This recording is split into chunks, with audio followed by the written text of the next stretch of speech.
Israel और Hamas की जंग के बीच CPI-ML की छात्र इकाई आयसा और सिविल सोसाइटी ने फिलिस्तीन के समर्थन में विरोध प्रदर्शन किया है। दिल्ली के जंतर मंतर में उनकी पुलिस से भिड़ंत हो गई। कई छात्रों को दिल्ली पुलिस ने हिरासत में ले लिया है। वहीं प्रदर्शन करने वाले छात्रों ने कहा है कि फिलिस्तीन के लोगों के साथ एकजुटता दिखाते हुए विरोध प्रदर्शन की इजाजत दिल्ली पुलिस ने नहीं दी है। उन्होंने सभी प्रदर्शनकारियों को हिरासत में ले लिया है। यह बेहद निंदनीय है और लोकतंत्र और फिलिस्तीन के लोगों के प्रति मोदी सरकार की नीति पर सवाल उठाता है। देखिए, हम हमास का समर्थन करने की बात नहीं कर रहे हैं। हम यहाँ पे कह रहे हैं कि यहाँ तो आप लोग गुनाह का बात कर रहे हैं। कोई ये क्यों नहीं देखता कि इजराइल कितने लंबे समय से पैलेस्टीन पर अटैक करता आ रहा है और इजराइल अकेले नहीं है। तो यूएस इजराइल का गठजोड़ है, इजराइल और यूएस इंपीरियलिज्म का हमें नमूना देखने को मिलता है।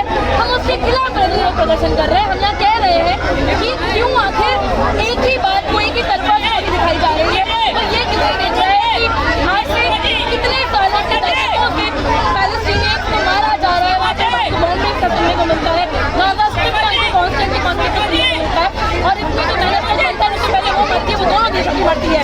तो हम यहाँ बात कर रहे हैं कि जो मेहनत का जनता है वो साथ इकट्ठी है और हमें उनकी जो सरकार है इजराइल की उसको वॉर क्राइम के नाम पर उस पर आरोप लगाया जाना चाहिए और उस पर ट्रायल चलना चाहिए कि इतने समय से जो इस देश की सरकार द्वारा वॉर क्राइम हो रहे हैं वो क्यों हो रहा है, उस पर कोई कार्रवाई क्यों नहीं होती है। पर जैसे ही फिलिस्तीन की तरफ से लोग जो पहले से ही बहुत शोषित है उनकी तरफ से कोई भी कदम उठाया जाता है तो खाली खुद को एक तरफा कहानी बना के बुरा बना के बताया जा रहा है, उसको पूरी कहानी कोई क्यों नहीं बता रहा है। लेकिन हमास का समर्थन कर रहे हैं, आप देश विरोधी काम कर रहे हैं फिलिस्तीन का समर्थन करके। देखिए, आप हमारे देश का इतिहास देखेंगे तो इतिहास में हमारा देश फिलिस्तीन का समर्थन नहीं करता है, तो इतिहास देश विरोधी था। हम यहाँ से ये कह रहे हैं कि जो भी इंसान शोषित है, चाहे वो इस देश का हो चाहे वो किसी और देश का हो, शोषित जनता के साथ है। हम ये नहीं कह रहे कि हम फिलिस्तीन के साथ हैं, इजराइल के साथ है। हम ये कह रहे हैं कि जहाँ की भी जनता संघर्ष कर रही है किसी शोषण के खिलाफ, किसी के उत्पीड़न के खिलाफ, और फिलिस्तीन की जनता को तो बहुत सालों से ऐतिहासिक रूप से खदेड़ के उखाड़ा जा रहा है उनकी जमीन से और कोई कार्रवाई नहीं हो रही है। जंग के इतिहास में पहली बार देखा जा रहा है कि अस्पतालों में दवाई वो नहीं पहुंच रही है। देखिए, पहली बार ऐसा नहीं हो रहा है, पहली बात तो। और दूसरी बात ये कि हमें ये समझने की जरूरत है कि यहाँ पर ऐतिहासिक रूप से कैसे इजराइल का गठन हुआ है और उसमें कैसे अमेरिका ने भूमिका निभाई है उसको समझने की जरूरत है।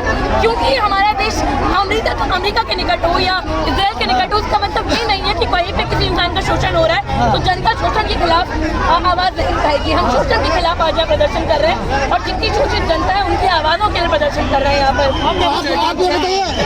आप ये बताइए, इजराइल की जो सरकार है उसको वॉर क्राइम की उसका ट्रायल होना चाहिए अंतर्राष्ट्रीय कचहरी में। उसके साथ साथ जो अमेरिकी फ्लीट्स है यूएस नेवी के, उनको वापस ले लिया जाना चाहिए। और हम फिलिस्तीनी जनता के जो संघर्ष है उनके समर्थन में आ रहे हैं क्योंकि उनके साथ बहुत सालों से ये शोषण चला आ रहा है क्योंकि उनकी जमीन से खदेड़ा जाता है। मेरा किस ऑर्गेनाइजेशन से? नौजवान भारत सभा से हूँ। अच्छा, आप क्यों प्रोटेस्ट कर रहे हैं? ये प्रोटेस्ट है इजराइल के द्वारा इजराइल नामक राष्ट्र का जन्म ही। टॉप स्टोरी ब्यूरो के लिए दिल्ली से हेमंत कुमार की रिपोर्ट।